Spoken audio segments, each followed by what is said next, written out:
It is everything you need on the inside. It is perfect. It just looks a little boring. Same girl. I have a Nescafe latte canned coffee today. Cheers! Anyways, hello everyone. It is Justice. Welcome to my space. Today we're going to be kind of working off of last week's video where I went over my entire fountain pen collection. If you missed it, I'll have it linked somewhere around here. But today, going off of now knowing what all of my fountain pens are, I thought it would be fun to do the whole, if I only had 5 fountain pens, what would they be? Like, if I had to start over, what would my perfect 5 be? Or if I were to pare down to a perfect collection, what would it be? And before I get into that, it's time for me to get on my soapbox. I'll be honest, I just realized that I had this clipped to my shirt. I didn't really intend for it to be my microphone for today. This is the Retro 51 Tornado Dyson Dragons fountain pen from the Goulet Pen Company. And fun fact, this week they came out with a new addition to it. And so they have a pen as well as 2 koozies in collaboration with Rickshaw, where it's now a human fighter to go in your campaign. And I commented it on the Goulet video, and I'm going to put it in my video to immortalize it. The existence of a human fighter means that I want an orc barbarian. We need an orc barbarian in the party, and I can be it. So if you make it, I will buy it. So just to let you guys know. So we have our microphone. Another piece of housekeeping that I want to settle in before we start, I have a candle here in the background. I thought it would be fun. We are burning champagne toast today. I've had this candle since last year and I just haven't finished it yet, so we're burning it. As a consolation prize, I'll let you know the other candle that I was thinking about burning. Watermelon lemonade and eucalyptus mint. A really yummy scent in my Pride candle holder. But I had to set the stage. We have our coffee, we have our microphone, we have our candle, and now time for my soapbox. I'm a little bit late to this conversation because I wasn't in a place to where I really felt like I had the energy to make videos whenever it really was a huge conversation. But a few months back within the community, there was a number of videos that came about from a number of content creators essentially responding to, like, if I only had 5 pens, or if I only had 10 pens even, what would they be? Like, what would the perfect pared down collection be? And there were a lot of thoughts about that. Some people viewed it as, oh, I have too many items, and so if I were to pare down because I want fewer items, how would it go? And then others took it as, if I wanted as like the most well-rounded collection possible to experience the most things as I can within this many pens, what would it be? Kind of thinking more towards, if you're new to the hobby, what would be the most bang for your buck in terms of experiences? And it kind of veered off in a lot of bunny trails and things like that. I think that it's a really fun thought experiment, but I think for a little bit it went for like a whole moral, ethical dilemma type deal. And given, I think that there is entirely too much consumption within this community. I have said that many times. I am not a stranger to saying that. But at the same time, people pick and choose where they consume. Just because someone has a really elaborate fountain pen collection doesn't mean that they are that way in all of their lives. I can guarantee that we know tons of people who have maybe 2 pens and don't really care about pens. They could really give less of a darn, but they have so many shoes, or they have so many handbags, or they're in the stationery hobby, just not the pen hobby, and so they have a ton of notebooks or a ton of markers, and someone's gonna have something. This is my thing. I'm not going to feel guilty over what brings me a whole lot of happiness. And so that is kind of my opinion on that. For a little bit, I did feel really guilty about myself. For a little bit, I was just like, oh my god, I really am so, like, consumerist mindset. I really should just, like, stop buying so damn much. Like, I have pens that work.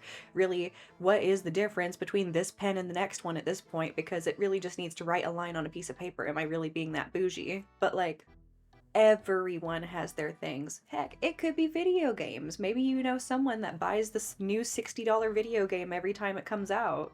Like, I can't blame you for that, and you can't blame me for this, damn it. But playing into the fantasy that we are going through all of our pens, and for some reason I can only have 5 of them, I'm choosing to think like, ooh, what are the 5 pens that I'm grabbing if my house is burning down and for some reason none of them are in my pen case? And so I have to like hunt them down in a side quest. Which one of those am I grabbing? Or if I only have like a 5 pen case and I have to scram, what am I grabbing? I also went a step further and I tried to base this entirely on the writing experience instead of aesthetics and instead of sentimentalities. I have thrown away how pretty something is and how sentimental something is to me to the curb. This is purely just if I had 5 pens for the rest of my life to write with and I wanted a variety that I could live with and be happy with, what would they be? And the answer has shocked me, so I hope it shocks you. Okay, I'm gonna start with pen number 1, and the reason why I'm starting with this one is because I really don't think it's going to be a surprise to anyone who saw last week's video as to one of the pens that's going to be on this list, and it is my Visconti Homo Sapiens Bronze Age Crystal Dreams. And let me tell you what the high points of this pen are and why it is on my list. 1, it's gorgeous. It's a large pen, and with it being a large pen, there's a lot of utilitarian things on it for me that make it worth it. One being the clip. The clip is... Just listen to this. Hold on, I'm gonna put you by my mic.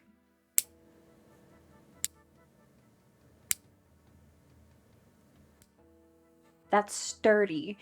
That, for someone like me, who constantly clips pens to their shirt and probably forgets about it for several hours before you need it again, it is incredibly important that I have a strong clip. I have lost many a pen, not like literally lost, but like fallen off of my shirt and I've had to scramble and go find it in hopes that I didn't lose it. I don't want that. And so this has a really nice durable clip. If I had every single clip like this Visconti clip, I would. I genuinely love it so much. If I had to Franken-pen a perfect pen, it would be the Visconti clip. All day, every day. No competition at all. Wins the gold medal. Mwah. In addition to that, it is a thicker, girthier pen, and as someone who writes a lot, I kind of need something that will give me a break for my grip. But like this, I have a bit of an odd grip. I like all of my fingers on the pen, and if I have a very thin pen, it's not going to work quite right if I write long term, you know? It's gonna cramp up quite a lot. This is thick, I can write with it for a very long time. And if I'm writing for a very long time, I need a lot of ink. And you know what this has? A whole lot of ink and an ink window. So I never have to wonder how much ink I have in it. And this is a game changer compared to my normal Visconti Homo Sapiens Bronze Age, which prior to this was my Grail pen. This is a luxury I didn't know was so utilitarian though. Like I all day would pay the difference. And so that's number 1 on our list. We're gonna go ahead and get her out of the way. I've sung my praises so much and I don't want to be that person. So let's move on to the next pen. This one follows a very similar trend to the previous pen in that it is a girthier pen. I really like a chubbier pen now that I have a few. For a long time, many years, I resisted the urge to get a big pen because I thought that they were just a bit too much for me. I'm not really someone that needs something super large or ostentatious, but it really is like a therapy pen. I didn't quite realize how much more comfy writing with the thicker pen is than writing with a thinner pen. Ooh, who would have thought? Everyone says it all the time and I just resisted the knowledge. So that is the Magna Carta Mag 600. This one I chose because 1, it's comfortable to write with, but 2, it has the most amazing nib. So this nib is super flexy as a small little bougie thing because I'm a girl. I'm trying to make it to where you can see it, but there is a heart cutout in the nib, similar to how Platinum does with the 3776. I love the heart cutout. It's so baby. I wish that every single pen could have a heart cutout or like a star or something so cute like that. But it's a very flexible nib.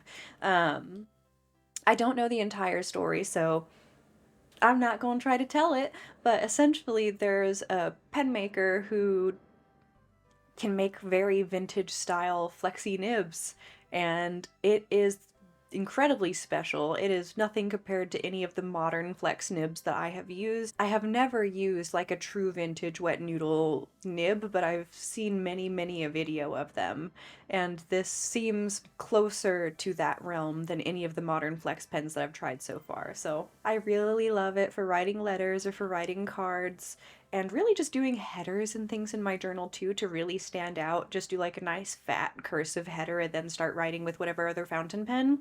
It's really nice. And on that, I really did want to say something that I've been doing a lot more recently is titling my journal entries. You might hear my husband in the background. He's live streaming. If you're into video games, he streams on Twitch. Golly, what was I saying? Okay, something that I've been really enjoying lately is titling my journal entries, because as I've been like flipping through older journals, I've realized that it's kind of just a lot of text, and while I'm reading through, if I don't specifically remember a layout of a page to look for it and see what I wrote on that day, which given there's a lot of them, I don't know what I've written, and I'm not gonna actually go through and read all of the little sections because that's just a lot. So it's a lot funner for me if I can skim through the title sections and then see if I want to read it, you know? So this is kind of a treat for future justice in that I've been putting headings on my journal entries. So we have two quite large pens, one that's just very nice to write with, and then one that looks very nice whenever you write with it for looks, you know. And this next one is going to kind of go against both of those things because it's a thinner pen and it doesn't really do anything special for writing. It's not very wet either, but what it is incredibly convenient. Pilot Vanishing Point Decimo. This could be a vanishing point, this could be a decimo. I'm just choosing this decimo because this is the one that I have used and beat up and scratched, and it's got little chips out of it. I like this. I don't feel bad putting platinum carbon black in this, letting it dry out if it needs to, then I'll just clean the sucker out and start over again. I can throw it in my handbag. I'm not really concerned. I will just use it, and it's a quick draw pen because it's one of these click clicks. It's just really nice to take with you places, particularly if you're travel journaling, if you're in class, if you have to do quick draw notes, like if you're at a conference or something. This is beyond the most convenient type of fountain pen you could possibly have. Beyond that, it's going to be like a quick draw, like magnetic cap or something like that, but this is beyond the most convenient because you're not having to keep tabs on a cap somewhere. So need that. That's going to come in handy at some point. This next pen also, I don't think it's going to be a surprise to you guys because again, I have talked so much about how much I love this pen, and it is the Pilot Custom 912. This is the Pilot Custom 912. I have the 3-slit red ebonite feed with a falcon nib, and I had it tuned to be as juicy and wet as it possibly can be, and I love it. I love it. It is like my favorite writer in my entire collection because it is just so juicy and bouncy. I have zero ink flow problems in this thing ever, like ever. And because it is so wet, it adds a lot of shading to inks that didn't necessarily have it before. Like, I feel like it creates properties that I didn't quite see before, so it makes a whole new experience in this pen versus any other pen. And I really like that. This is kind of like my fun soul writing pen, even though it's the most boring thing to look at in the world. But also, like, kind of so am I. If I was a pen, it kind of might be this boring black one. Like, it is everything you need on the inside. It is perfect. It just looks a little boring. Same girl. And last, but not least, we have the small, the mighty Traveler's Company brass pen. That was the decimo. The Traveler's Company brass pen. This little sucker is one of the best writers I have in my collection as well. I had it tuned by the folks at Custom Nibsmith, and it is very, very smooth a writer. And what I also love about it is similar to the Vanishing Point Decimo. It is an incredibly quick draw pen. Sorry, I took it apart to see if there's ink inside of it, but super easy peasy right there. And because it's a pocket pen, you don't have to fuss around trying to figure out where the cap is being stored if you were having to write with it for a long time, because it needs to be on the back to be long enough to write with. Given this is super duper thin, I can't write with it for very long, but this is one of the best planner pens in my experience, because if I'm writing in my planner, I'm not sitting in there for minutes at a time. I need to quickly write something down, put my blot paper in, shut it, and then be on my way. And this thing takes up very little space. It's not really heavy. It can be thrown in my bag and I don't feel bad about it. And so it goes tucked neatly into the side of my little Traveler's Company notebook, and it just lives there. And that's perfect. As a recap, these are the 5 pens that I would really love to just have for the rest of my life in general. But 2, if I had to choose from my collection which pens to keep, and I only had 5, it would be these guys for writing experience as my main decision factor. Not thinking about how pretty they are, not thinking about who may have given them to me, just thinking about how good do they write and is it a well-rounded experience for me?